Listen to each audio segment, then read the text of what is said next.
కావలసింది జనం గారు దేవుని మాటలు విని మనసు మార్చుకొని బ్రతుకు మార్చుకొని దేవుని మాటలకు లోబడేవాడు ఒక్కడున్నా చాలు.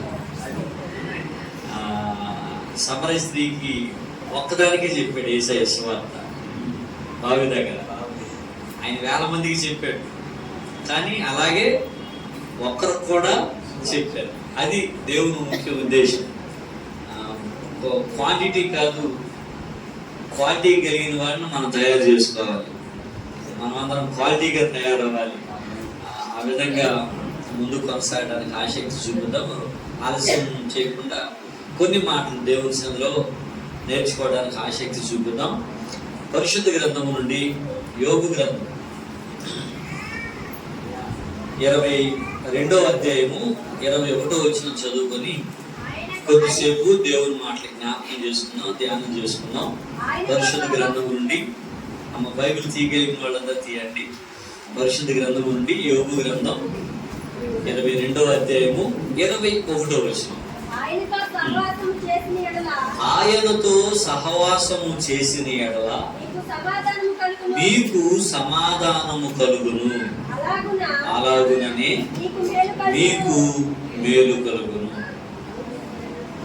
అన్న నాతో చెప్పండి, ఆయనతో సహవాసము చేసిన ఎడల మీకు సమాధానము కలుగును, అలాగుననే మేలు కలుగును. ఆయనతో సహవాసము చేసిన ఎడల మీకు సమాధానము కలుగును, అలాగుననే మేలు కలుగును. ఈరోజు వాక్యం ఏమిటంటే దేవునితో మనం సహవాసం చేయాలి. దేవునితో మనం ఎంత సహవాసం చేస్తామో దేవుడు మనల్ని అంత దీవిస్తాడు. లోకంతో ఉంది కదా, 6 నెలల సహవాసం చేస్తే వాడు వీడవుతారు, వీడు వాళ్ళు అవుతారు అంటారు. మనం 6 నెలలు ఏంటి, ఎన్నో సంవత్సరాలుగా దేవుడితో సహవాసం చేస్తున్నాం, కానీ మనం దేవుడిగా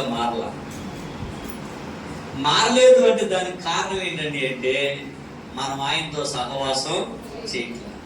ఒక కుర్రోడు సినిమాకి వెళ్ళొస్తాడు, ఆడు చుట్టూ గోడును చేయించుకొని ఎక్కడెక్కడ పెట్టుకొని వస్తాడు. ఎందుకంటే ఆ 2 గంటలు ఆడుతో స్నేహం చేసి వచ్చాడు. ఎన్ని గంటలు అమ్మా? దేని మీద ఆడు స్వయంగా వచ్చి కనపడ్డా?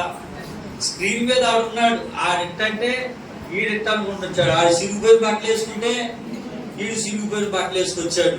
ఆడు తైతక్కలాడితే ఈడు తైతక్కలాడాడు. ఆ డ్యాన్స్ చేస్తే అలాగే ఈడు డ్యాన్స్ చేశాడు. ఎందుకంటే అంటే వాడితో శారీరకంగా సహవాసం చేయకపోయినా మానసికంగా సహవాసం చేశారు. దేంతో వినపడుతుందా? మానసికంగా సహవాసం చేశారంటే వాడు ఎక్కడో ఉన్నాడు. వాడు మనసుతో ఈడు మనసు కలిసినా కలవపోయినా ఈడు మనసు మాత్రం ఆడిని వీళ్ళలో నింపేస్తుంది.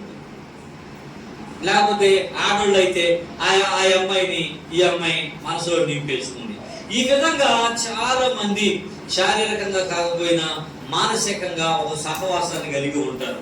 మనుషులు దూరంగా ఉండొచ్చు, శరీరాలు దూరంగా ఉండొచ్చు, మనసులతో సహవాసం చేసేవాడు కూడా లోకంలో చాలా మంది ఉన్నారు. రైట్, ఇక్కడ వ్రాయబడుతున్న మాట ఏంటంటే మనం అందరం కూడా దేవునితో సహవాసం చేయాలి. ఎవరితో?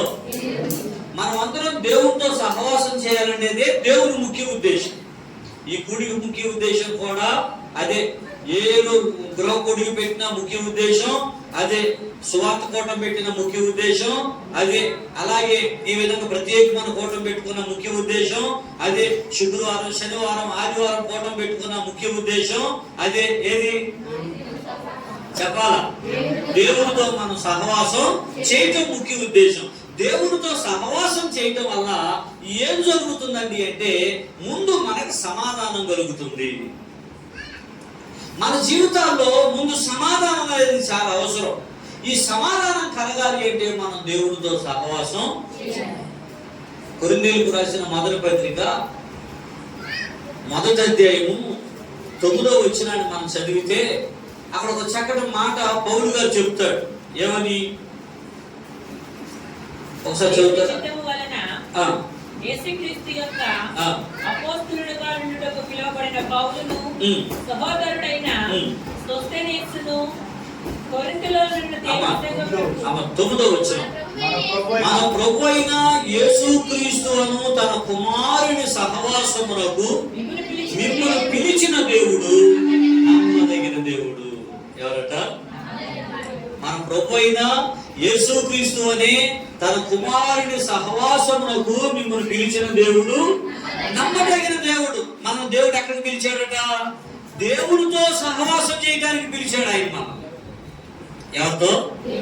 ఈ కోట దేని కోసం? మన దేవుడితో సహవాసం చేయటం కోసం.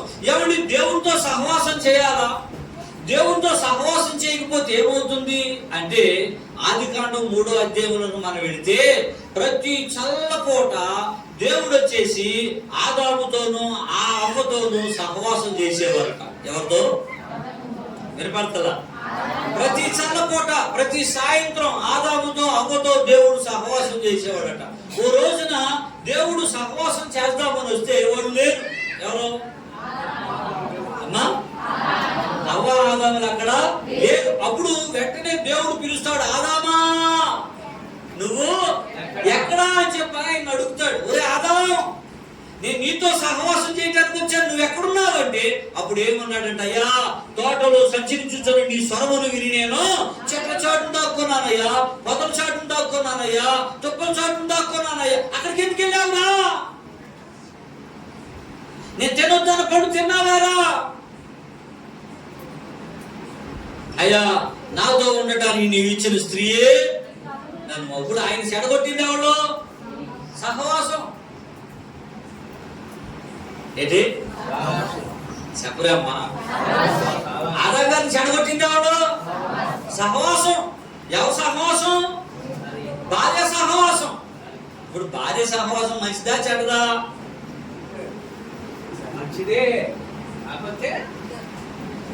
ఆదాం గారి మాటలో భార్య సహవాసం మంచిదా చెడదా? విషయం ఏమిటండి అంటే, అది దేవుడు ఏర్పాటు చేసిన సహవాసం. ఎవరు ఏర్పాటు చేసిన సహవాసం? అది దేవుడు ఏర్పాటు చేసిన సహవాసం. ఏది? భార్యాభర్తల సహవాసం దేవుడు ఏర్పాటు చేసిన సహవాసం. దానికి దేవుడు ఎంత మురిసిపోయాడు. సహవాసం దోషమయ్యా అన్నాడు. అనగానే ఏం చేసిందా అంటే, అబ్బయ్యా నాతో నువ్వు ఉండడానికి ఇచ్చిన స్త్రీయే నన్ను మోసం చేసిందయ్యా. అరే నిన్ను మోసం చేయడానికి కారణం ఏంట్రా అంటేను, అయ్యా ఆవిడ ఇంకోటితో సహవాసం చేసింది. ఎవరితో? ఆవిడ సాతానుతో సహవాసం చేసింది. అందుకని ఎక్కువగా మందిరాలకి ఎవరు వస్తారండి అంటే స్త్రీలే వస్తారు. ఎందుకంటే ఆవిడ దేవుడితో సహవాసం చేయక సైతానుతో సహవాసం చేసి దేవునికి మనుషులకి మానవులకి కుటుంబాలకు ఉన్న సంబంధాన్ని చెడగొట్టింది, తెంపేసింది. ఇప్పుడు ఆవిడే మరలా దేవుడితో సహవాసం చేసి మరలా ఈ కుటుంబాలకి ఎక్కడైతే సంబంధం తెగిపోయిందో మరలా ఆ సంబంధాన్ని బలపరచవలసిన బాధ్యత దేవుడు స్త్రీకి పెట్టాడు. అందుకని ఆయన స్త్రీ సంతానంగా వస్తానన్నాడు. ఎవరుగా? వినపడతలా? స్త్రీ సంతానంగా వస్తానన్నాడు. ఎందుకంటే స్త్రీ సంతానంగా రావాలి. స్త్రీలందరూ కూడా ముఖ్యంగా దేవునితో సహవాసం చేయాలా. అక్కడ ఏదైనా తోటలో పాపం జరగడానికి కారణం దేవునితో స్నేహం చేయలేదు. వీళ్ళు ఎవరితో స్నేహం చేశారు? అమ్మా, సాతానుతో సహవాసం చేశారు. మనం కూడా మన జీవితాల్లో సాతానుతో సహవాసం చేస్తా చాలా కష్టాలు ఎదుర్కోవాల్సి వస్తుంది, చాలా శ్రమలు ఎదుర్కోవాల్సి వస్తుంది. ఈ లోకంలో ప్రజలు ఎలా ఉన్నారండి అంటే దేవునితో సహవాసం చేసేవాడు తక్కువైపోయారు. వాస్తవానికి ఇక్కడ కూడుకున్న వాళ్ళు మనం దేవునితో మనసారా మాట్లాడి ఎన్ని రోజులైందో, దేవునితో మనసారా మాట్లాడి ఎన్ని సంవత్సరాలు అయిందో, దేవునితో మనసారా మాట్లాడి ఎన్ని వారాలు అయిందో, దేవునితో మనస్ఫూర్తిగా మనసు విప్పి మాట్లాడి ఎప్పుడన్నా మీకు అనుభవం ఎప్పుడన్నా రుచి చూసారా? మనసు విప్పి మాట్లాడారా? మనసారా దేవునితో మాట్లాడారా? ఆ మాట్లాడడం మనం అసలు దేవునితో మనసు విప్పి మాట్లాడుకుంటే బాధలు ఎందుకు ఎందుకుంటే, కష్టాలు ఎందుకుంటే, శ్రమలు ఎందుకుంటే, ఇబ్బందులు ఎందుకుంటే, దేవుడేమో మన మాట వినాలని చూస్తాడు, మనమేమో ఎవరో మాట వినాలని చూస్తాం. ప్రసంగి గ్రంథం 2వ అధ్యాయం 14వ వచనంలో రాయబడుతున్న మాట ఏంటంటే, ఇదిగో బండ సముద్రంలో ఎవరు నా బావురమా, నీ స్వరం మధురం, నీ ముఖం మనోహరం, నీ స్వరం నాకు వినబడి నువ్వు, నీ ముఖం నాకు కనబడి నువ్వు. ఏ రోజన్నా కనబడిస్తామా ఆయనకి మన ముఖం? దేవుడితో సహవాసం చేయడానికి ఎంతవరకు మనకు మనసు ఉంది? టీవీని రోజులు చూస్తామా? దేన్ని అమ్మా? టీవీని రోజు చూస్తాము. ఈ మధ్య టీవీ బోర్ అయిపోయింది. ఇది వచ్చిందిగా, ఏది అందరి మొఖాలు దీంట్లోనే, టీవీ ఆడుతుంటే ఫోన్ ఆడుతుంది. ఎలా అయిపోయిందంటే ఈ రోజుల్లో ఈ ఫోన్ పెంచి చాలా పిక్స్కి వెళ్ళిపోయింది. ఎవరి కాళ్ళు ఆఖరి మాస్టర్ గారు కూడా రీల్స్ వస్తా ఉన్నారు. రీల్స్ చూసినోడు చూడక లైకులు కొట్టి, పిచ్చి పిచ్చి వీడియోలు కూడా లైకులు కొట్టి, అంటే పాపం లైకులు కొట్టాలని నా ఉద్దేశం కాకపోవచ్చు, ఇలా అనేటప్పుడు లైక్ పడుకుంటాం.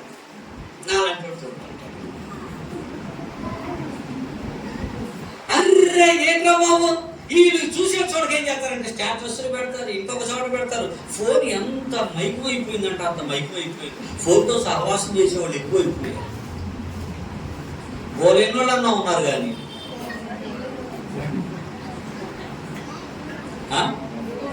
ఫోన్ లేని వాళ్ళు లేదు. ఓ రోజున మా బాబు, డాడీ ఏ డాడీ నీకు అయ్యో యాపిల్ ఫోన్ లేదు, ఆంటీ చూడు ఆ ఇంట్లో పనికి వెళ్ళి ఆంటీ దగ్గర చూడు ఎంత యాపిల్ ఫోన్ ఉందో, ఎంత 85,000 రూపాయలు ఫోన్. ఎందుకురా అంటే మాట్లాడుకోవడానికి. అంటే డాడీ నువ్వు కూడా కొనుక్కో అంటాడు. ఎందుకు నాన్న ఉందగా ఒకసారిలే, మాట్లాడుకోవడానికేగా. దీనికి మాట్లాడుకోవడానికేగా. దాంతో మనం ఏం చేయాలి? ఇప్పుడు యాపిల్ ఫోన్ తీసుకోవడం తప్పు అంటలేదు నేను.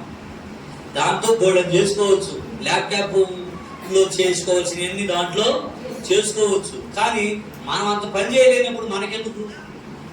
ఈ లోకంలో చాలా మంది అప్పులైపోతున్నారు. ఎందుకో తెలుసా? వేస్ట్ ఖర్చులు ఎక్కువైపోయి. వేస్ట్ ఖర్చులు ఎక్కువ ఎలా అంటే ఉన్నాయి. ఫర్ ఎగ్జాంపుల్, మనకి అప్పులు ఇచ్చోళ్ళు ఎక్కువయ్యారు, వారాలోళ్ళు ఎక్కువైపోయారు.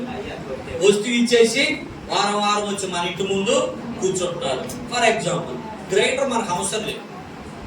ఏం చేస్తామంటే గ్రైండర్ లేకపోతే అట్ట కొనుక్కుంటారు. భర్త అడిగి ఎందుకమ్మా మన గ్రైండర్ అంటారు, నీకు రోజు టిఫిన్ వేసి పెడతాగా, టిఫిన్ వేసి పెడతాగా నీ గ్రైండర్ కొంటానంటే గ్రైండర్ కొని వీళ్ళు వాడరు. దేన్ని ఎప్పుడో పండగకి ఎప్పుడో వాడాలనిపించింది, ఎన్నాళ్ళు నుంచి వాడలేదు, ఒకేసారి అయితే దెబ్బ కాలిపోతాడు మోల్నే. దానివల్ల ఉపయోగం ఉందా అమ్మా? లేదు. ఇలాగున మన ఇళ్లలో ఎన్ని వేస్ట్ వస్తువులు ఉన్నాయో,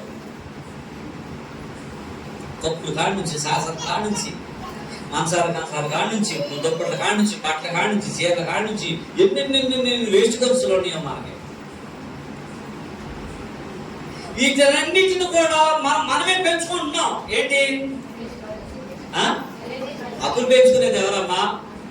ఆయన చూసి ఈయన చూసి వాళ్ళకంటే బాగుండాలి, వీళ్ళకంటే బాగుండాలి అని మనకున్న దాంట్లో సరిపెట్టుకుని, మనకున్న దాంట్లో ₹1 పొదుపు చేసుకునే పద్ధతి మనకు వస్తే ఏంటి? మనకు అవసరమైన వాటిని అవసరమైన మనం తినడం కోసం, మనం ఉండటం కోసం, కట్టుకోవడం కోసం ఏదో కొంత ఆడుకొని రోజు సంపాదించిన సంపాదనలు ఏదో కొంత దాచుకునే మనసు మనకు ఉంటే కనుక దేవుడు అత్యధికంగా మనల్ని ఆశీర్వదిస్తాడు. దేవుడు మనసు ఏంటి? ఇప్పుడు 5 రొట్టెలు 2 చిన్న చేపలు ఎంతమంది పంచాడు ఆయన? పంచిపెట్టినాడు, వెళ్ళిపోవచ్చుగా. ఏం చేయమన్నాడు? పోగు చేయమన్నాడు. ఎందుకు? ఏది వేస్ట్ కాకూడదు. ఏంటమ్మా? ఏర్పడతలా? ఏది వేస్ట్ కాకూడదు. అసలు మనం వేస్ట్ చేయకూడదు. ఈ రోజుల్లో పొద్దున్నే లేచి సత్యాన్నం తినేవాడు లేదు. ఎంత అన్నం పారేస్తున్నారు, తప్పు. అలా అన్నం పారేయకూడదు. ఏం చేయకూడదు? అన్నం పారేయకూడదంటే ఆడవాళ్ళు పొద్దున్నే లెక్కట ప్రార్థన చేసుకొని మొహం కడుకుని పోలేదా? నిజమమ్మా? ఆడవాళ్ళు ఎంత బాగా తింటే అంత బాగుపడుతుంది, ఇల్లు అంత బాగుపడుతుంది. అది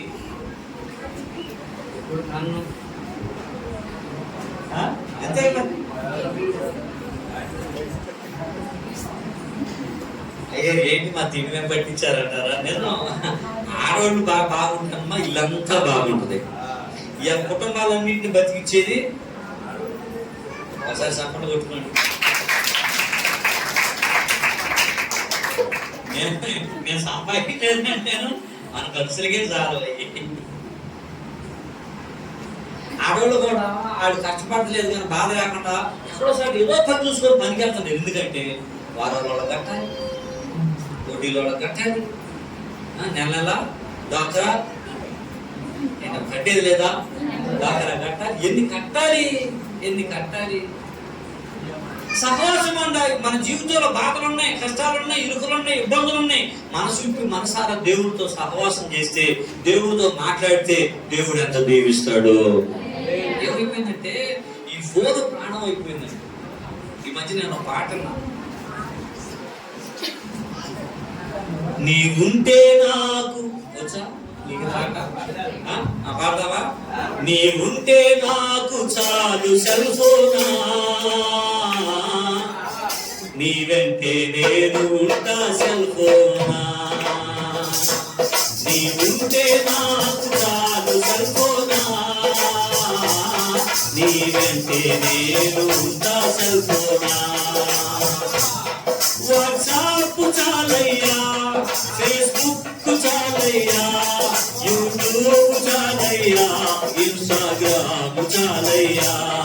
వాట్సాప్ చాలయ్యా, ఫేస్బుక్ చాలయ్యా, యూట్యూబ్ చాలయ్యా, ఇన్స్టాగ్రామ్ చాలయ్యా. నీవుంటే నాకు చాలు సెల్ఫోనా, నీ వెంటే నేను ఉంటా సెల్ఫోనా. ఇది పాడరా మీరు? ఎన్ని బాధలున్నను ఇబ్బందులైనను, ఎంత కష్టమొచ్చినా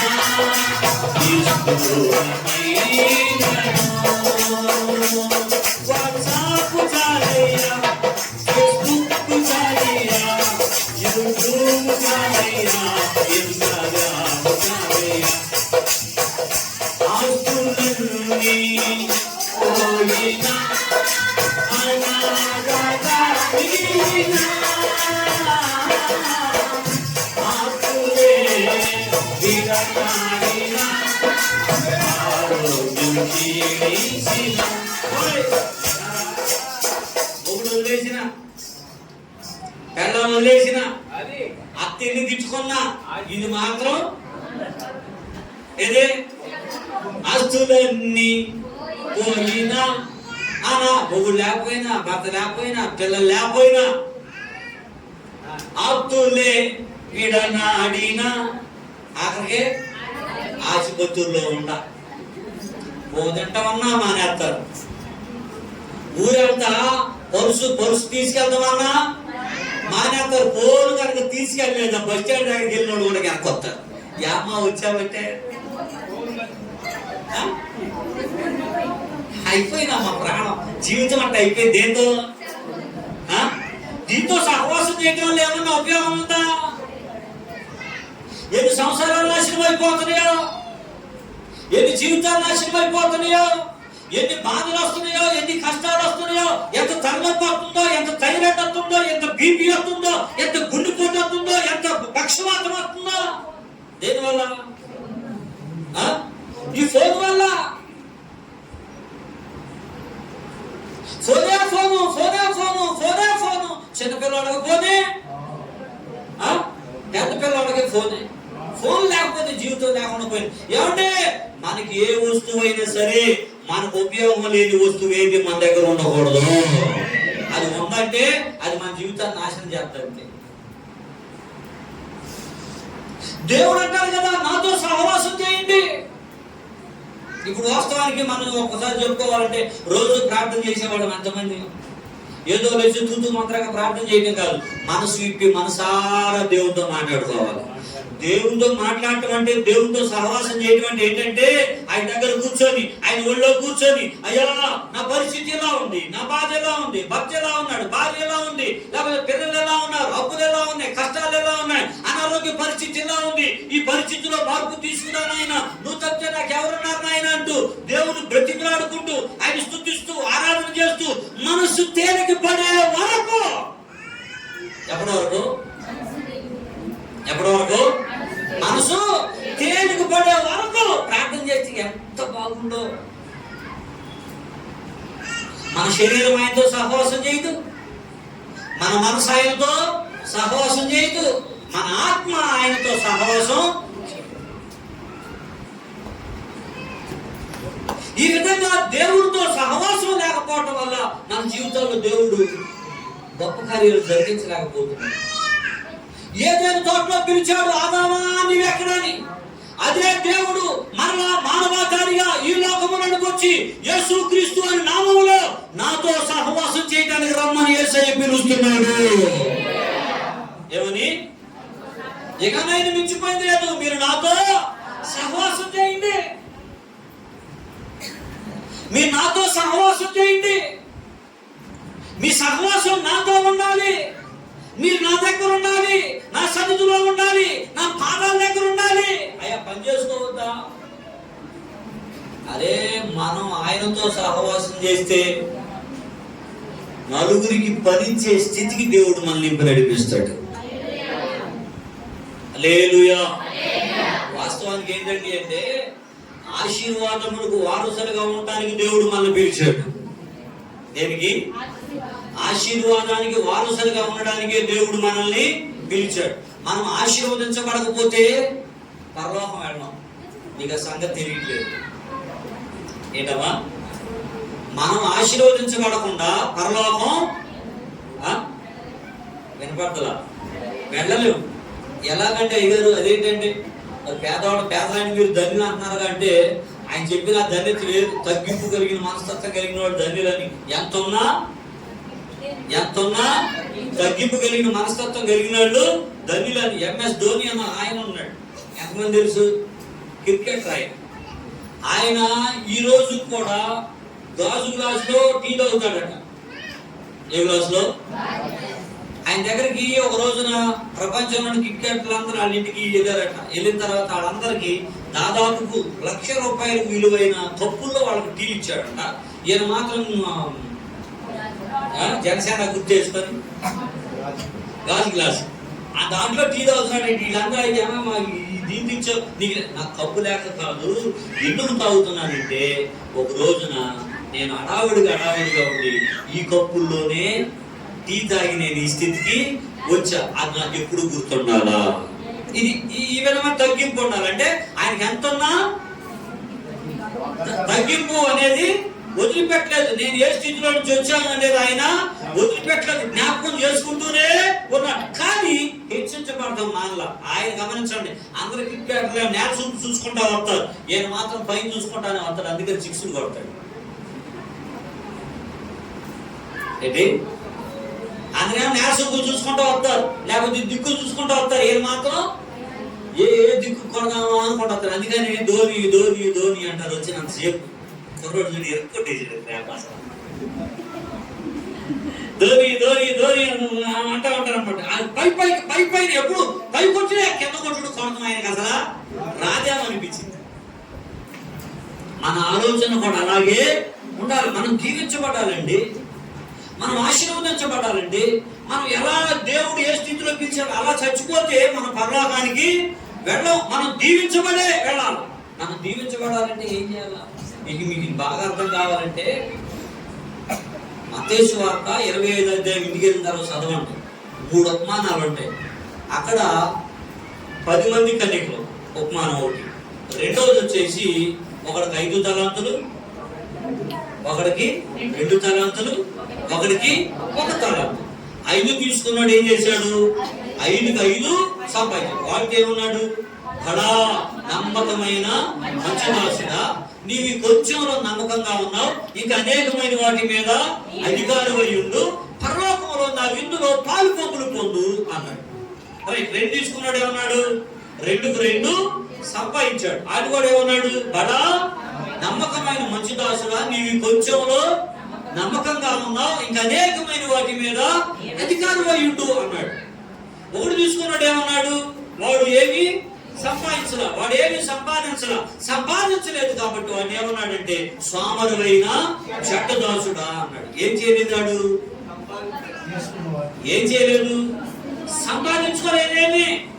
అది ధనవంతుడు అవదా? గమనించండమ్మా, ఇప్పుడు ఆ ఒక్క తలాంతి ఏంటో తెలుసా? మన ప్రభు అయిన యేసయ్యను నమ్ముకున్న తర్వాత మరలా పేదవాడుగానే చచ్చిపోతే నరకానికే పోతాం. ఎక్కడ పోతాం? నరకానికే పోతాం. ఆ తర్వాత ఇంకొక ఉపమానం చెప్పాడు యేసయ్య. ఏంటండి అంటే గొర్రెలు మేకల ఉపమానం. ఒరే, నాకు ఆకలేసింది, మీరు నాకు అన్నం పెట్టారు. నాకు దాహం వేసింది, మీరు నాకు నీళ్ళు ఇచ్చారు. ఒరే, నేను వస్త్రహీనుడైనా, మీరు నాకు వస్త్రాలు ఇచ్చారు. ఒరే, నేను హాస్పిటల్లో ఉన్నా, మీరు నన్ను చూడటానికి వచ్చాను. నేను జైల్లో ఉన్నా, మీరు నన్ను చూడటానికి వచ్చాను. ఎప్పుడయ్యా అంటే అక్కరగా ఉన్న వారికి మీరు చేస్తే నాకు చేసినట్టే. ఒరే, ఇవన్నీ మీరు చేయలేదు కాబట్టి. వాళ్ళు ఎందుకు చేయలేదంటే ఇచ్చే స్తోమత వాళ్ళకి లేదుగా. అందుకే దేవుని పిల్లలారా, మనం ఆశీర్వదించబడటం కోసం పిలువబడ్డాం. ఎప్పుడు ఆశీర్వదించబడతామంటే ఆయనతో మనం పరిపూర్ణంగా సహవాసం చేసినప్పుడు. చెప్పండి ఒకసారి. హల్లెలూయా గారు, హల్లెలూయా గారు, హల్లెలూయా కాదు. ఆయనతో ఎవరితో 6 నెలలు సహవాసం చేస్తే వీళ్ళు వాడవుతారట. మనం ఆయనతో సహవాసం చేస్తే మనం ఏమవుతాం? మనం దేవుని స్థాయికి వెళ్ళగలిగే స్థితిని దేవుడు మనకు దయచేస్తాడు. మనలను దేవుడుగా మారుస్తాడు, పెట్టేవారిగా మారుస్తాడు, ఆశీర్వదించే స్థితిలో మనం ఉంచుతాడు. ఎవరిని ఆయన ఆశీర్వదించకుండా ఉండే దేవుడు కాదు, అందరినీ ఆశీర్వదిస్తాడు. మనం ఆశీర్వదించబడటం ద్వారా దేవునికి ఘనత ఎప్పుడు జరుగుతుందంటే మనం ఆయనతో సహవాసం చేస్తాం.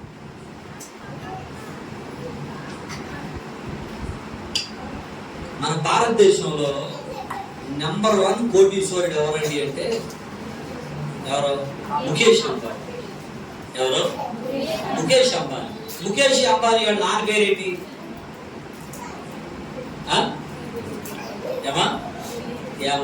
ధీరుభాయ్ అంబానీ. ఈ ధీరుభాయ్ అంబానీ ఒక కంపెనీలో ఉద్యోగం చేసుకునేవాడట. కంపెనీలో ఉద్యోగం చేసుకుంటా ఆయన ఆ కంపెనీలో చిన్న జీతంతో ఉండేవాడట. ఈయన నెలకు ఒక్కసారి టీ తాగేవాడట. ఎన్నిసార్లు? ఆ కంపెనీ బయట టీ కొట్టుకుంటేది, అందరు వెళ్ళిపోయి టీ తాగేవాడంట. ఈయన నెల 1వ తారీఖు మాత్రమే టీ తాగేవాడట. ఎందుకంటే అంటే ఈయనకు వచ్చే జీతం 300 రూపాయలు.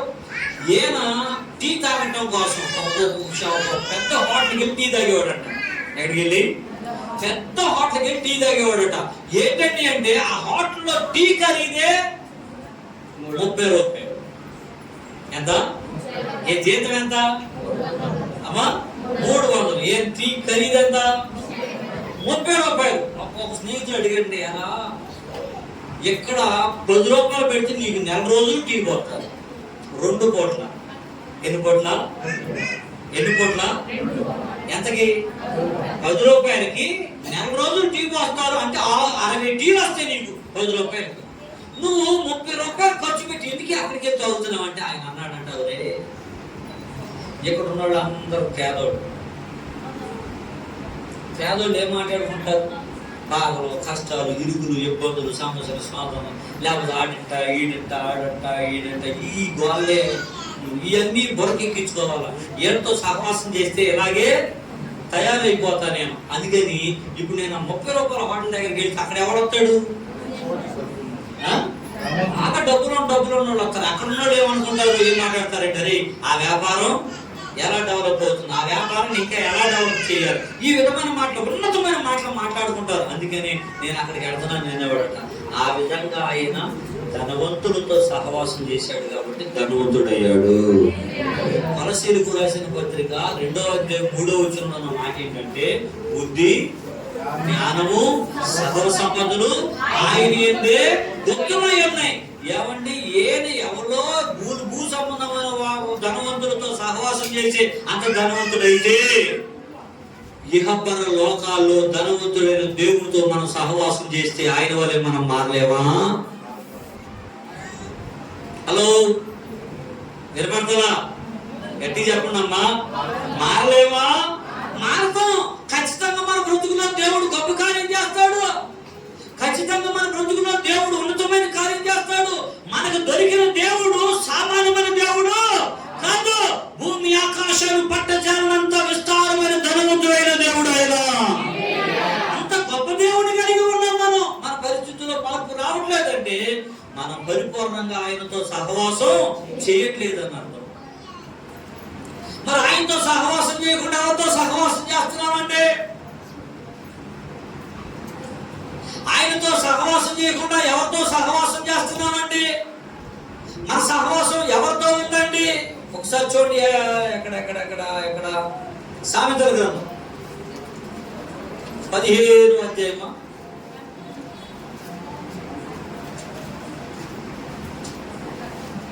సామెతల గ్రంథం 23వ అధ్యాయంలోకి రండి. సామెతల గ్రంథం 23వ అధ్యాయం. ఎందుకు మనం ఆశీర్వదించబడట్లేదు అంటే 20వ వచనం నుంచి, ద్రాక్షారసము త్రాగువారితోనైనను మాంసము హెచ్చుగా తినువారితోనైనను సహవాసం చేయబాక. చెప్పండి అందరూ. మందు తాగేవాడితో, మాంసం ఎక్కువగా తినేవాడితో సహవాసం చేయొద్దు.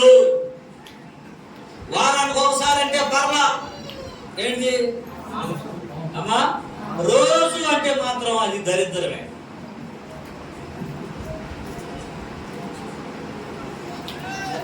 ఏంటి?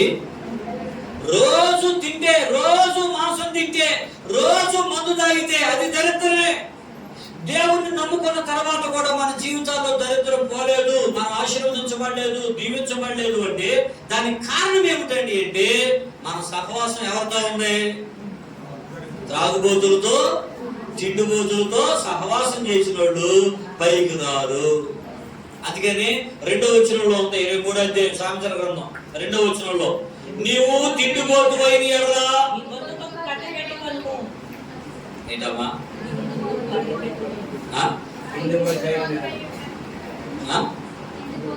నీవు తిండిబోతు అయిన ఎడల నీ గొంతుకి కత్తి పెట్టుకో. అదేంటి? తినమాక నువ్వు. ఎందుకండి? ఏం జరుగుతుంది అంటే 21వ వచనం చదవండి. త్రాగుబోతులను, తిండిబోతులను దరిద్రులు అవుతారు. అమ్మా, ఏంటి? త్రాగుబోతులను, తిండిబోతులను దరిద్రులు అవుతారు. ఇప్పుడు మన జీవితంలో సంపాదన అంతా ఎడిపోతుంది. చెప్పాలా? ఇంట్లో పురుషులే కాదు, ఈ మధ్య స్త్రీలు కూడా మొదలు పెట్టారంట. ఏంటి అమ్మా? తాగటం, తిరగటం, తినటం, ఇదే పని అయిపోయింది. ఈ లక్షణాలు ఎవరిలో అయితే ఉంటాయో వాడు ఏమవుతారట? దరిద్రులు అవుతారు. అందుకని తాగుబోతులతో, తిండిపోతులతో సహవాసం చేయొద్దు. ఎందుకు చేయొద్దంటే ఆడికి మాంసం లేనప్పుడు అవసరం నిన్నే తినేస్తాడు. జాగ్రత్త. ఏంటి? బైబిల్లో జరిగిందండి ఇదే. సొలొమోను గారు రాజైన కొత్త ఇతనికి మాంసం లేక పిల్లాడిని ఉప్పులో ఓరేసుకొని తిన్నారు. ఒక బక్కాం పిల్లోడు తిన్నాక బండాం పిల్లోడు తిన్నాం రావే అంటే నేను ఈయనంది. అక్కడ పెద్ద పేచీ అయిపోయింది. బండాం పిల్లోడిని ఏమన్నా అసలు. ఎందుకంటే మాంసం ఎక్కువగా తినేవాడితో సహవాసం చేయొద్దు.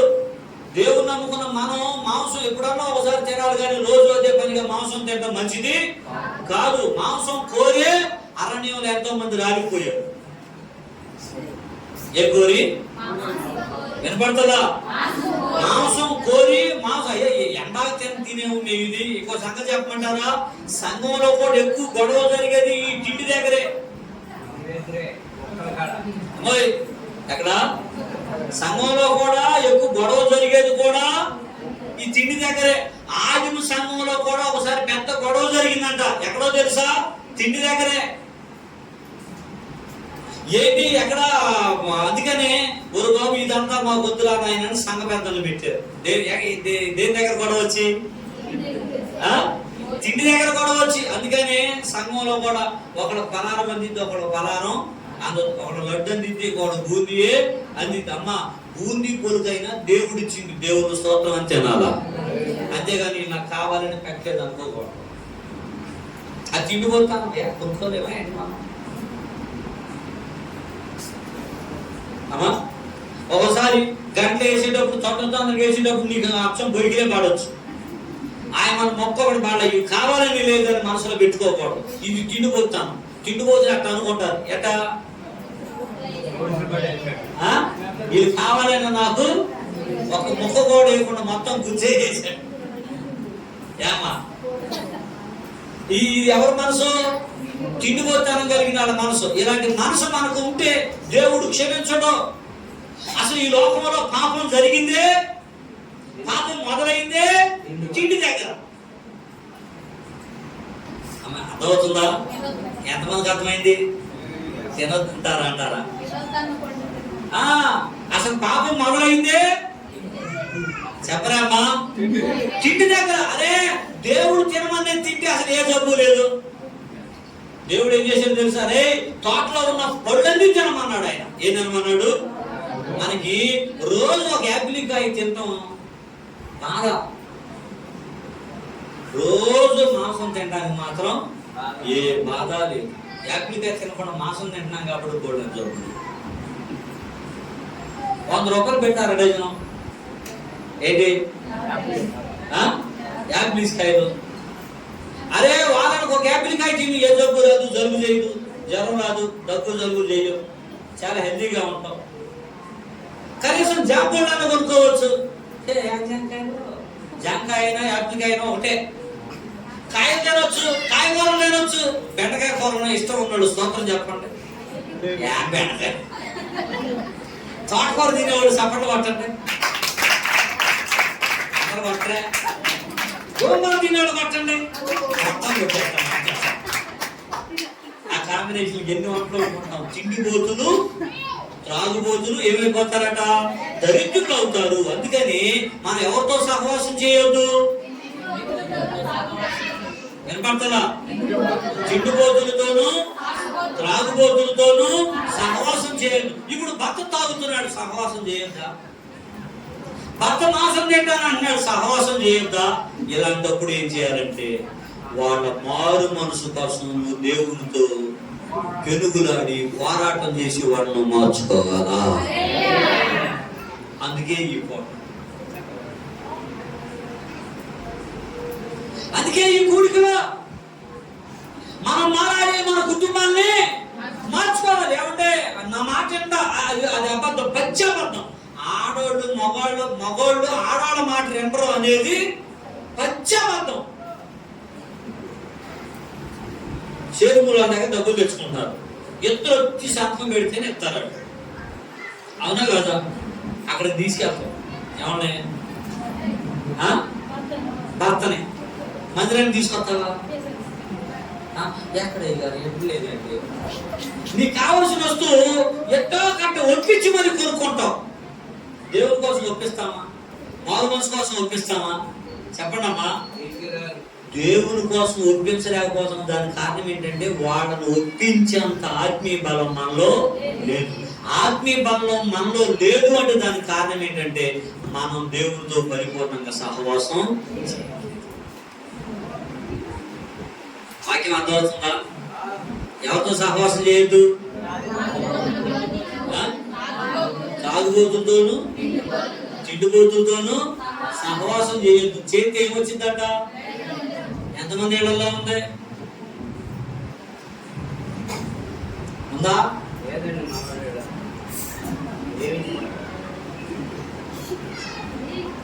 చేసిన కష్టం అంతా జే ట్యాక్స్ కట్టాల్సి వస్తుంది, ఇప్పుడు సి ట్యాక్స్ కట్టాల్సి వస్తుంది. అమ్మా అయ్యా రే తల్లి, మన డబ్బులు మనం వృధా చేసుకోవద్దు, మన ఆరోగ్యాలు మనం చపాలు పాడు చేసుకోవద్దు. ఆరోగ్యం పాడైపోయింది, డబ్బు పాడైపోయింది. దేని దగ్గర అమ్మా దీని దగ్గరే చాలా మంది కుర్రోళ్ళు ఉన్నారమ్మా. ఫ్రైడ్ రైస్ లేదు, వారం మీద ఉంటదే. ఇంట్లో చికెనే, చేపలే, మటనే, ఇంకేదైనా మాంసం ఏదైనా మాంసమే. ఫ్రైడ్ రైసే, నూడిల్సే, అట్టమైన తిండి. ఈ తిండి తగ్గించుకుంటే దేవుడు చాలా బాగా దీవిస్తాడా? ఎక్కువ అయిపోతుందేమో మీకు డోసు. తిండిపోతులతోనూ త్రాగుబోతులతోనూ మీరు సహవాసం చేయొద్దు. మరి ఎవరితో సహవాసం చేయాలంటే అమ్మా దేవుడితో సహవాసం చేయాలి. ఆ తర్వాత సామెతల గ్రంథం 13వ అధ్యాయంలోకి రండి, 20వ వచనమా. జ్ఞానుల సహవాసం చేసేవాడు జ్ఞానం కలిగిన వాడు అవుతాడు. మూర్ఖుల సహవాసం చేసేవాడు చెడిపోతాడు. ఏంటంట? జ్ఞానుల సహవాసం చేసేవాడు జ్ఞానవంతుడు అవుతాడు, మూర్ఖుల సహవాసం చేసేవాడు వినపడతలా చెడిపోతాడు. మనం జ్ఞానుల సహవాసం చేయాలా. సంఘం సేవకును కనిపెట్టుకుని వెంబడించాలి. ఎందుకంటే సేవకును దేవుడు పిలుచుకున్నాడు, సేవకును దేవుడు అభిషేకించుకున్నాడు. చదువు రాకపోయిన చదువు వచ్చిన వారికంటే అధికమైన దేవుని మాటలు అందించేంత జ్ఞానాన్ని సేవకులకి దేవుడు దయచేశాడు. దేశ విదేశాలు మహా జ్ఞానుల దగ్గర సేవకులు దేవుడు వాడుకుంటున్నారు. అలాంటి సేవకులతో మనం ఏం చేయాలా? సహవాసం చేయాలి. వాళ్ళ అడుగుజాడల్లో ఉండాలా. వాళ్ళ సలహా సంప్రదింపుల్లో మనం ముందుకి సాగాలి. అయ్యా పెళ్లి చేద్దాం అనుకున్నాం, ఇల్లు కట్టుకుందాం అనుకున్నాం, లోన్ తీసుకుందాం అనుకున్నాం, లేకపోతే పలానా చేద్దాం అనుకున్నాం, పలానా చోటుకి వెళ్దాం అనుకున్నాం, ఏం చేయమంటారయ్యా అని సేవకులతో ఎవరైతే ఎక్కువగా మాట్లాడతారో వాళ్ళని దేవుడు అధికంగా దీవిస్తాడు. కొంతమంది ఉంటారమ్మా సేవకులు సంప్రదించలో అన్ని చేసేసుకున్న తర్వాత ఏదైనా బాధ వస్తే అప్పుడు వస్తారు. ఎక్కడికి? సేవకుని దగ్గరికైనా సేవకురాల దగ్గరికైనా. కొన్ని సేవకుడికి పురుషులైన సేవకులు చెప్పుకోలేని వాళ్ళు స్త్రీలైన సేవకురాలకు చెప్పుకోవాలా.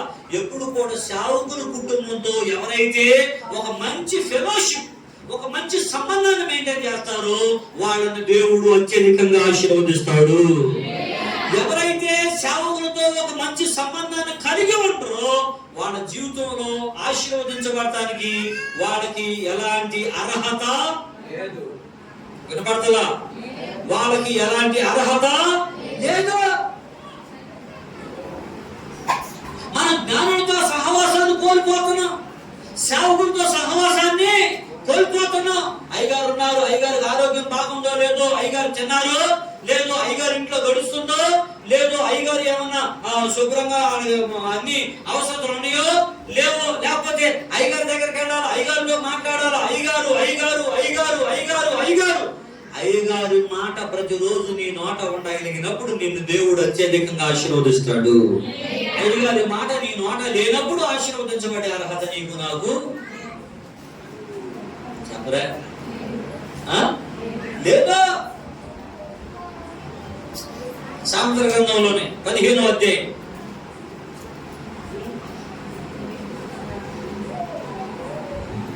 19వ వచనం.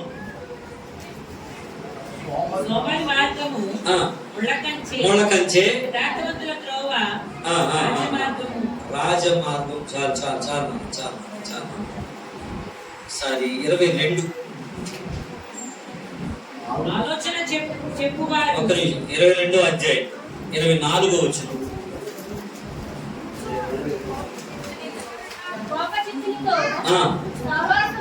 పాప చిత్తులతో సహవాసం చేయొద్దు.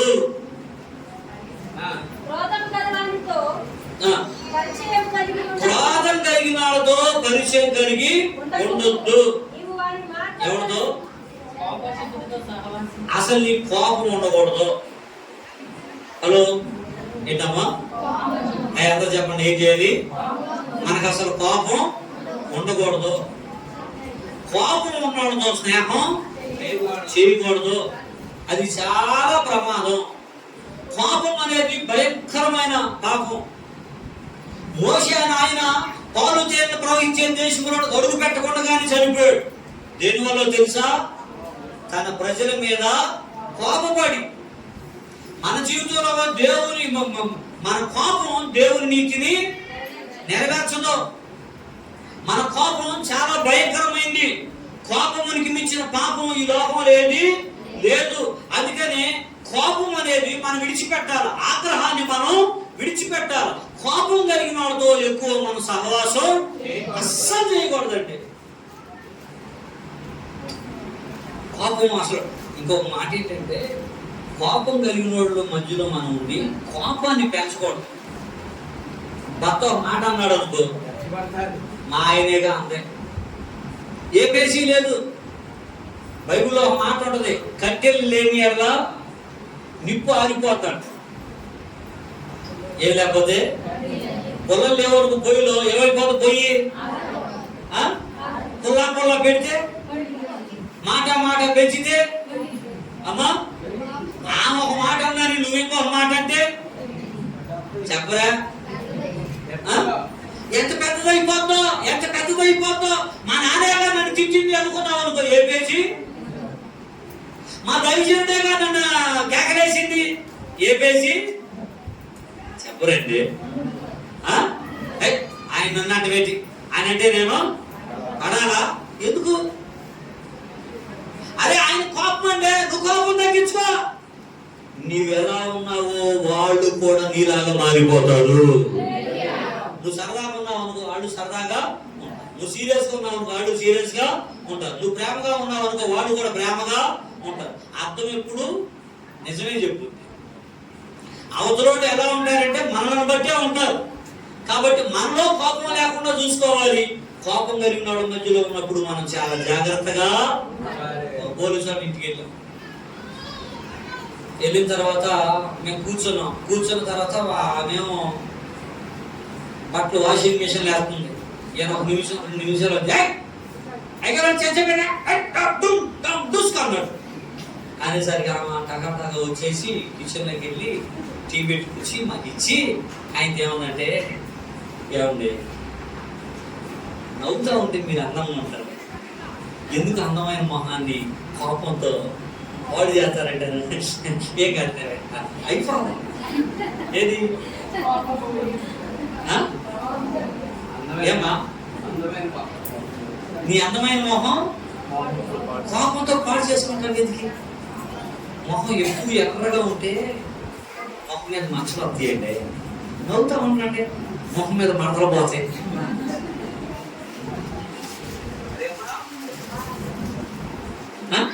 ఏం చేయాలి? కొంతమంది మగవాళ్ళ మొహాలు నవ్వుతూ ఉంటాయి ఎప్పుడు, కొంతమంది ఆడవాళ్ళ మొహాలు ఎగుతూనే ఉంటాయి. కొన్ని ఇళ్లలో ఎలా ఉంటుందంటే, సాయంత్రం వీళ్ళు పనికి వెళ్ళి వచ్చిన దగ్గర నుంచి పడుకునేదా ఎగుతూనే ఉంటాయి ఎవడో ఒకటి మీద. తప్పు. కోపం ఇంట్లో ఉండకూడదు. కోపం ఉన్న ఇల్లు కూడా పైకి రాదు. దేవుడు నమ్ముకున్న మనం కోపాన్ని తగ్గించుకొని నిలబడతలా ఉండాలి. కోపం కలిగిన వాళ్ళతో మనం సహవాసం నిలబడతలా చేయకూడదు. మనం దేవునితో సహవాసం చేసే మనం కోపం కలిగి వాక్యంతో సహవాసం చేసే మనం వాక్యానుసారమైన జీవితం మనకి చెప్పరండి. కావాలా వద్దా? కావాలా. ఈ వాక్యానుసారమైన జీవితం మనకు లేకపోతే మన జీవితాల్లో చాలా నష్టాలు ఎదుర్కోవాల్సి వస్తుంది. యోహాను రాసిన మొదటి పత్రిక 1వ అధ్యాయం 6వ వచనం 7వ వచనం మనం చదవగలిగితే కొన్ని అద్భుతమైన మాటలు అక్కడ వ్రాయబడతాయి. యోహాను రాసిన మొదటి పత్రిక 6వ అధ్యాయం 1వ అధ్యాయం 6వ వచనం 7వ వచనం. ఆయనతో కూడా సహవాసము గలవారం అని చెప్పుకోవచ్చు. చీకటిలో నడిచిన యెడల మనం అబద్ధమాడుచు సత్యమును జరిగింపకుందుము. చాలా జాగ్రత్తగా. మన దేవుడు వెలుగు.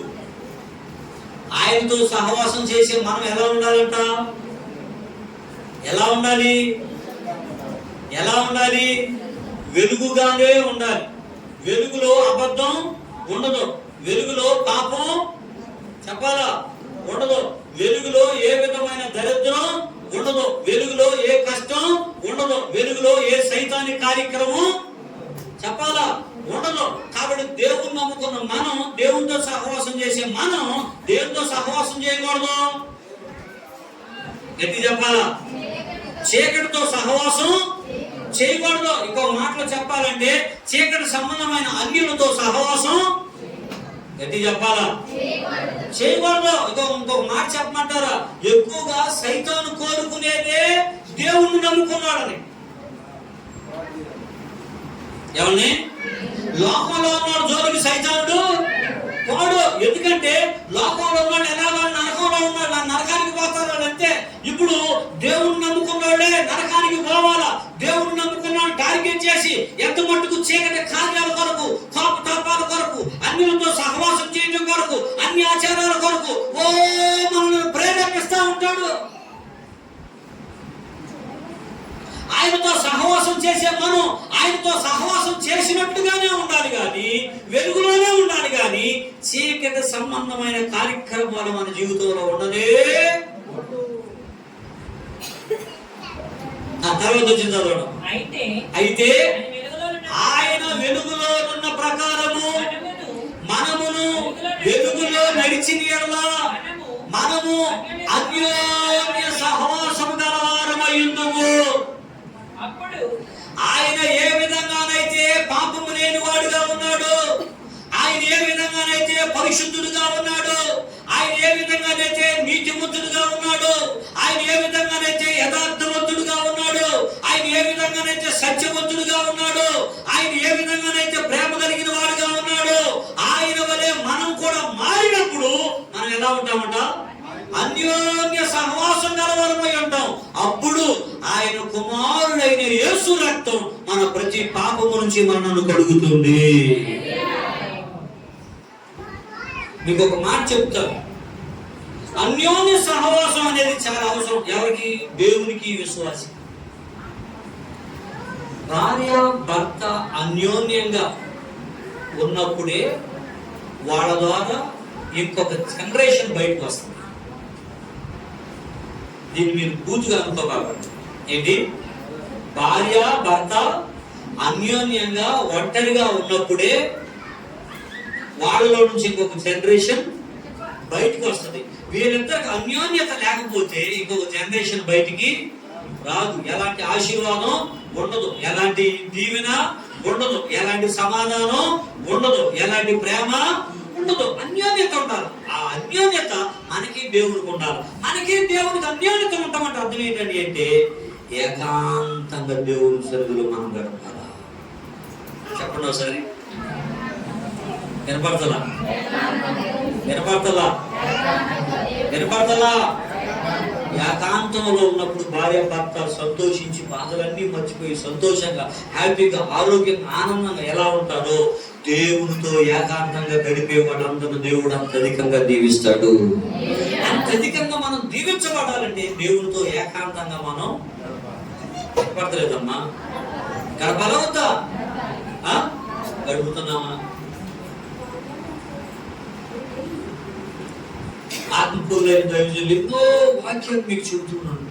మీకే కష్టం వచ్చినా మనసు విప్పి దేవునితో మాట్లాడుకోండి, మనసారా దేవునితో మాట్లాడుకోండి, మందిరానికి వచ్చి దేవునితో మాట్లాడుకోండి, మోకరించి దేవునితో మాట్లాడుకోండి, దేవుని సన్నిధిలో విజ్ఞాపం చేసుకోండి. భర్తకు చెప్పిన ప్రయోజనం లేదా, పిల్లలకు చెప్పిన ప్రయోజనం లేదా, భార్యకు చెప్పిన ప్రయోజనం లేదా, పెద్దలకు చెప్పిన ప్రయోజనం లేదా, దేవుని దగ్గరకు వచ్చి మీ హృదయాలు కృంగరించి దేవునితో సహవాసం చేయండి. దేవుడు మీ పక్షంగా గొప్ప కార్యాలు జరిగిస్తాడు.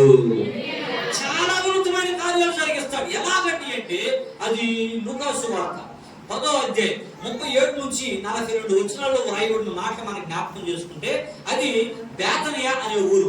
ఆ ఊరిలో మార్త, మరియా, లాజరు అనే సహోదరుడు, ఈ ముగ్గురు ఒక ఇంట్లో ఉన్నారు. ఆ ఇంట్లోకి ఒక రోజు యేసు ప్రభు వారిని మార్తమ్మ గారు పిలిచారు. ఎవరు పిలిచారు?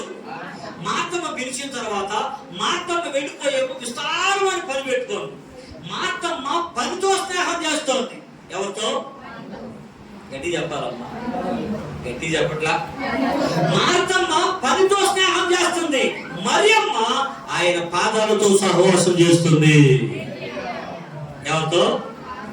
మరియమ్మ ఆయన పాదాలతో సహవాసం చేస్తుంది, ఆయన వాక్యంతో సహవాసం చేస్తుంది, ఆయన ముఖదర్శనంతో సహవాసం చేస్తుంది, దేవుడితో సహవాసం చేస్తుంది, ప్రాంతంతో సహవాసం చేస్తుంది, ఆత్మీయతతో సహవాసం చేస్తుంది. ఏ బాధ, ఏ కష్టం, ఏ శ్రమ లేదంటే ఈ పనితో సహవాసం చేసి ఆమెకు బోల్డని బాధలు వచ్చింది. దేంతో సహవాసం చేసి ఆమెకి? అయ్యా పని చేసుకోవద్దండి, పని చేసుకో.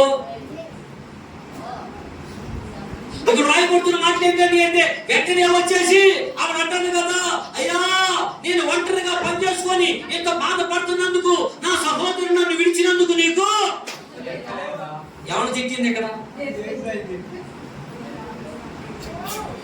ఎవరిని చెప్పరా అమ్మా? చింత లేదా అందో, సిగ్గు లేదా అందో? ఎవరిని?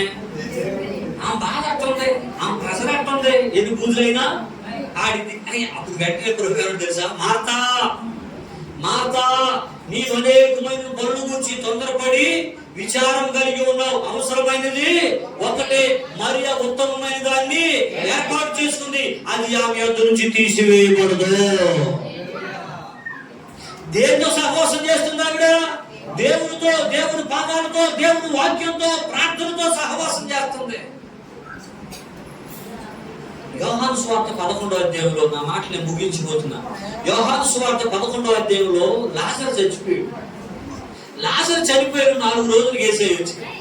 యేసయ్య వచ్చిన తర్వాత మార్తమ్మ ఆయన కనీసం నమస్కారం కూడా పెట్టాలి. ఎవరికి అమ్మా? యేసయ్యకి మార్తమ్మ నమస్కారం కూడా పెట్టాల. ఆఖరికి యేసయ్యకే వాక్యం చెప్పింది. ఎవరు? మార్తమ్మ యేసయ్యకే వాక్యం చెప్పిందంటే, యేసయ్య వచ్చాడు, అమ్మా బాధపడ బాగా లేస్తాడండి అన్నాడు. ఎందుకు వచ్చి? ఆయన వచ్చిందే లేపడానికి. ఆ మాట చెప్పాడు ఆయన. ఆమె ఏముంది? ఇది కొత్త ఏముంది? పునరుద్ధానంలో అందరూ లేపుతారు. మా దేవుడి వాక్యం పిచ్చెక్కిపోయింది. ఎవరికి? కొంతమంది అంటే మెంటలు ఎక్కిస్తారు. ఎవరికి? అయ్యగారికి మెంటలు ఎక్కిస్తారు, యేసయ్యకి మెంటలు ఎక్కిస్తారు. అది మనకే చెబుతుంటారంటే, యేసయ్యకి చెబుతుంటారంటే. ఒకడు అంటాడు, నా ప్రాణమా తినో తాగు సుఖించు, బైబుల్లో ఉందండి. లేదా వాక్యం అలా తిను తాగు సుఖించేది వాడు ప్రాణం ఆలోచించబోయింది ఏంట్రా అన్న. ఆ మాట కూడా ఉందే. అంటే చాలా మంది ఆయనకు అవసరమైన మాటలే తీసుకుంటారు. ఏ మాటలు? ఆయనకు అవసరమైన మాటలే. యేసయ్యకి చెప్పిందండి వాక్యం. ఎవడో అబ్బో ఏమిటో పని జరగదు అనుకున్నాడు. ఎవరో? యేసయ్య అడిగి ఏమని తెలుసా? మరియ ఎక్కడ? ఎవరో మరియ ఎక్కడ అనగానే ఆమె కబురు పెట్టారు. ఆవిడ రావటం ఏమిటో దేవుని పాదాల దగ్గర కూర్చుంది. చప్పట్లు కొట్టొచ్చుగా. ఎక్కడ ఆవిడ రావటం ఏంటో యేసయ్య పాదాల దగ్గర కూర్చుందండి. మాతమేమో ఎట్లా కూర్చుంది? అసలు వందనాలు చెప్పలేదు, శాలం చెప్పలేదు, ఏం చెప్పలా, ప్రైజ్లాడని కూడా చెప్పలా. తిరిగి యేసయ్య పోటాడే పని మీద ఉంది. మాలాంటి ఎందుకు గుర్తొస్తాంలే. ఎవడో అయ్యగారు మా ఇంటికి ఎందుకు వస్తాడే? అలాగనే వాళ్ళు అందరూ సప్పట కొట్టండి గట్టిగా. చెప్పరా, మా అయ్యగారు మారిపోయాడు. ఇంతకు ముందు నాకు ఆయన లేడు. ఆ నెలకే వెళ్తాడు, మా నెలకే అనేవాడు. సప్పట కొట్టండి అమ్మ, కరెక్టే. మేము అనట్లేదు అన్నాడు, సప్పట కొట్టండి అమ్మ అని. దేనికి దానికి కొట్ట అంటున్నారా? అనట్లేదా? తప్ప అలా అనకూడదా? మేము ఎందుకు గుర్తొస్తామయ్యా? మా ఇంటికి ఎందుకు వస్తారయ్యా మీరు? మా ఇంట్లో ఇంటికి ఎందుకు వస్తారయ్యా? ఎవరు ఎదుగుతున్నాము? ఎవరు పిలిస్తే అమ్మా ఆయనకి వెళ్తాము. ఇంత ముందంటే మేము పరిగెట్టుకొచ్చేవాళ్ళం. ఎందుకంటే మీకు ఆ అనుభవం, ఏ అనుభవం? సమస్య వస్తే ప్రార్థన చేయించుకోవాలని అనుభవం మీకు లేదు కాబట్టి సమస్య రావడం పరిగెట్టుకొచ్చేవాళ్ళం. ఎవరు? మేము సేవకులు. ఇప్పుడు రాట్లా. ఎందుకంటే సమస్య వస్తే దైవజనులు పిలిపించుకోవాలని అనుభవం మేము మీకు నేర్పించాంగా. నేర్చుకోవాలా వద్దా? ఇంకా చిన్నపిల్లలుగానే ఉంటారా? చెప్పరామా? కొంతమంది ఫోన్ చేసి అయ్యగారికి ఏదేదో మాట్లాడతారు, సమస్యలు చెప్పరు. ఏం మాట్లాడు అయ్యగారు నేను బాధలో ఆయన మాకేమో చెప్పాడే, మాకేమో ప్రార్థన చేశాడు, మా ఇంటికి తప్పు. అలాంటి మాటలు మనం మాట్లాడకూడదు, అది పాపం. దైవజనుతో సహవాసం మనకు ఉండాలా. ఇక్కడ అయ్యా వెంటనే వచ్చేసి మరియమ్మ ఆయన పాదాల దగ్గర కూర్చుంది. స్తోత్రం చెప్దామా. మరియమ్మ ఆయన పాదాల దగ్గర కూర్చున్నప్పుడు మరియమ్మ ఏడుస్తూ ఉంటే మరియమ్మతో పాటు యేసయ్య కూడా ఏడ్చాడు. ఎవరి కోసం? ఎవరి కోసం? దేవుని బిడ్డ, నీవు దేవునితో హృదయపూర్వకంగా సహవాసం చేస్తే నీ బాధలు యేసయ్య తన బాధగా భావిస్తాడు. బాధని అప్పటికి యేసయ్య కళ్ళ నీళ్లు తొడవడం, ఆ కళ్ళ నీళ్ళకి కారణమైన దాన్ని కోకట వేళతో పెరిగి బయట పారవేస్తాడు. ఎప్పుడు? మనం ఆయనతో చెప్పాలి, మనం ఆయనతో సహవాసం చేసినప్పుడు. ఆయన ఏడ్చాడు, ఆవిడ ఏడ్చింది, ఆయన ఏడ్చాడు. సమాధి దగ్గరికి వెళ్ళారు, సమాధిలో చచ్చిపోయి కూలిన శవానికి జీవాన్నిచ్చి తిరిగి లేపి వాళ్ళకి మరలా దేవుడు అప్పచెప్పాడు. ఆ తర్వాత మేలు జరిగిన తర్వాత కూడా మా అత్తమ్మ గారు ఏం చేసిందో తెలుసా? ఇంట్లో ఆయనకి భోజనం పెట్టి మళ్ళా ఆయన పాదాల దగ్గరే కూర్చుంది. ఎక్కడ కూర్చుంది? అందరూ చెప్పట్లా? మళ్ళా ఆయన పాదాల దగ్గరే కూర్చుంది. ఎప్పుడైతే ఆయన పాదాల దగ్గర కూర్చుందో వెంటనే దేవుడు ఏమన్నాడు తెలుసా? అయ్యమ్మా నీవు ఆయన తిట్టాడు, ఇస్కరియోతు యోధ, ఆయమ్మ నువ్వేమి అను. మార్తమ్మ మరియ తిడుతుంటే దేవుడు ఒప్పుకోవాలి. ఇస్కరియోతు యోధ మరియ తిడుతుంటే దేవుడు ఒప్పుకోవాలి. ఎందుకు ఒప్పుకోలేదంటే మరియమ్మ దేవుడితో పరిపూర్ణంగా సహవాసం చేసేది. ఏంటమ్మా? మరియమ్మ దేవుడితో పరిపూర్ణంగా సహవాసం చేసేది, అందుకని దేవుడు ఒప్పుకోలేదు. ఈరోజు వాక్యం ఎవరికైనా అర్థమైందా? ఎంతమందికి అర్థమైంది?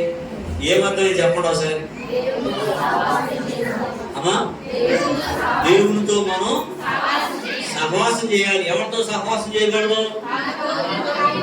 తాగుబోతులతో, తిండిపోతులతో సహవాసం చేయకూడదు. మనలో ఒక లక్షణం ఉంటే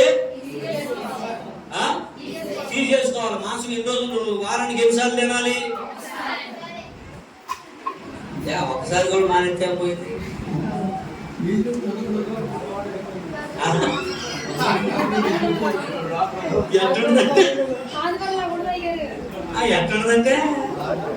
ఎట్లుందంటే కనీసం షాంపూ కన్నా కాల్చుకోకపోతే ఆ వాసన అన్నా లేకపోతే ఆమ్లెట్ అన్నా లేకపోతే కొంచెం తగ్గించుకున్నాం.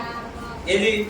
తాగుబోతుతాను, తిండిపోతుతాను తగ్గించుకోవాలి. తర్వాత మనం ఎవరితో సహవాసం చేయాలి? జ్ఞానులతో సహవాసం చేయాలి. ఎవరితో? జ్ఞానులతో సహవాసం చేయాలి. జ్ఞానులు అంటే ఎవరు? దేవుడు పిలిచి ఏర్పాటు చేసుకున్న దైవజనుడు. మన బాధల సాధులన్నీ దేవుడి సాగులతో మనం చెప్పలేమ్మా? ఎవరితో చెప్పాలి? చెబుతున్నారా? చెప్పాలా? ఎవరితో? సేవకులతో. గమనించండి, లోకంలో డాక్టర్ గారి కంటే పాస్టర్ గారు గొప్పవాళ్ళు, లోకంలో లాయర్ల కంటే పాస్టర్ గారు గొప్పవాళ్ళు, లోకంలో జడ్జిల కంటే పాస్టర్ గారు గొప్పవాళ్ళు, లోకంలో ఎవరెవరికన్నా గమనించండి. లోకంలో జ్ఞానులను సిగ్గుపరచడానికి లోకంలో నుంచి దేవుడు వేరే వారిని ఏర్పాటు చేసుకున్నాడు. ఎవరిని సిగ్గుపరచడానికి? జ్ఞానులను సిగ్గుపరచడానికి. కాబట్టి మనం అందరం కూడా ఎవరితో సహవాసం చేయాలా? దేవుని సేవకులతో ఒక సత్సంబంధం మనం కలిగి ముందుకు సాగాలి. అప్పుడు దేవుడు మనల్ని అధికంగా దీవిస్తాడు. ఆ తర్వాత అన్యులతో సహవాసం చేయకూడదు. మూర్ఖులతో సహవాసం చేయకూడదు. తుంట్రోడితో సహవాసం చేయకూడదు. బాగా కోపం కలిగిన వాడితో సహవాసం చేయకూడదు. ఎవరితో సహవాసం చేయాలా? ఎలా చేయాలా చెప్పాలి? అన్యోన్య సహవాసం గలవారమై ఉండాలి. అప్పుడు ఆయన కుమారుడైన యేసు రక్తం మన ప్రతి పాపము నుంచి మనం విడిపిస్తుంది. ప్రతి పాపం ఒక పాపం చెప్పాలా? ప్రతి పాపమా ఒక పాపమా? అసలు మన జీవితంలో పాపం లేకపోతే అసలు సమస్యే లేదు. పాపాన్ని మనం జయించగలగాలి అంటే మనం ఎవరితో సహవాసం చేయాలా? ఇంకొక మాట చెప్పి ముగిస్తానండి. సౌర కుటుంబం ఉంది. ఏ కుటుంబం? సౌలు కుటుంబంలో పెద్ద ఎవరు?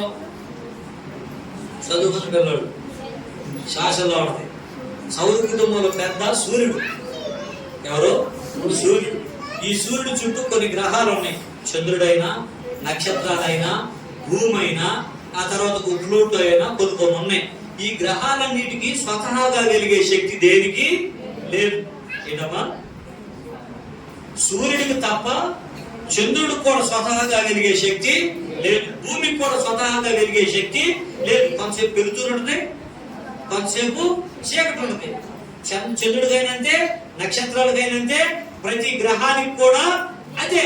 కానీ ఇప్పుడు గమనించండి, ఈ చంద్రుడు సూర్యునికి దగ్గర కక్షలో తిరిగినప్పుడు సూర్యుని వలె చంద్రుడు ప్రకాశిస్తాడు. భూమి సూర్యునికి దగ్గరగా తిరిగినప్పుడు భూమి సూర్యుని వలె చెప్పండి ప్రకాశిస్తుంది. అలాగే నీతి సూర్యుడైన దేవునికి మనం దగ్గరగా ఉన్నప్పుడు మనం దేవుని వలె మారిపోతాం. మనల్ని చూసి దయ్యాలు పారిపోతాయి, మనం చూసి రోగాలు పారిపోతాయి, మనం చూసి అప్పులు పారిపోతాయి, మనం చూసి లోకం పారిపోతుంది, మనం చూసి పాపం పారిపోతుంది, మనం చూసి శాపం పారిపోతుంది, మనం చూసి దరిద్రం పారిపోతుంది, మనం చూసి ప్రతి విధమైన వ్యతిరేక శక్తుల తంత్ర మంత్ర దుష్ట దురాత్మ అందుక చెల్లెమ చేపల శక్తుల ప్రభావం యేసు నామములో పారిపోతుంది.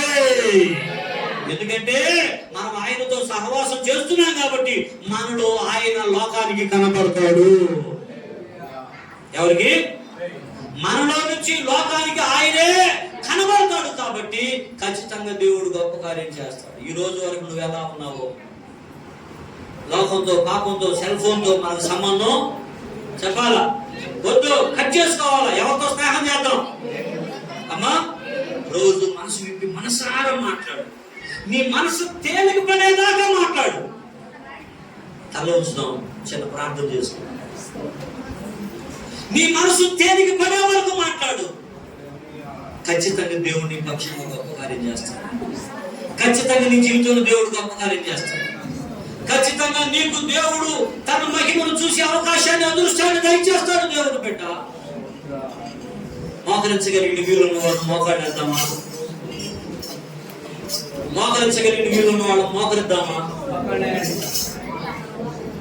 మోకరించగలిగిన వీరున్న వారు మనం మోకరిద్దామా? అయ్యా నిజమేనయ్యా, మాకు ఎన్నో బాధలు ఉన్నాయి, ఎన్నో కష్టాలు ఉన్నాయి, ఎన్నో శ్రమలు ఉన్నాయి, ఎన్నో ఇబ్బందులు ఉన్నాయి. వాటి నుంచి విడిపించే దేవుడు నీవు ఉన్నావని తెలిసి కూడా నీతో మేము సహవాసం చేయట్లేదయ్యా, మిమ్మల్ని పిలవట్లేదయ్యా, మిమ్మల్ని తలవట్లేదయ్యా. ఎన్నో బాధలు ఉన్నాయి, ఎన్నో కష్టాలున్నా నీ సన్నిధిలో నీతో సహవాసం చేసే అనుభవం మాకు లేకుండా పోతాము నాయన. దయతో మమ్మల్ని క్షమించండి నాయన అని ప్రార్థన చేసుకుందామా? ప్రార్థన చేసుకున్నామా?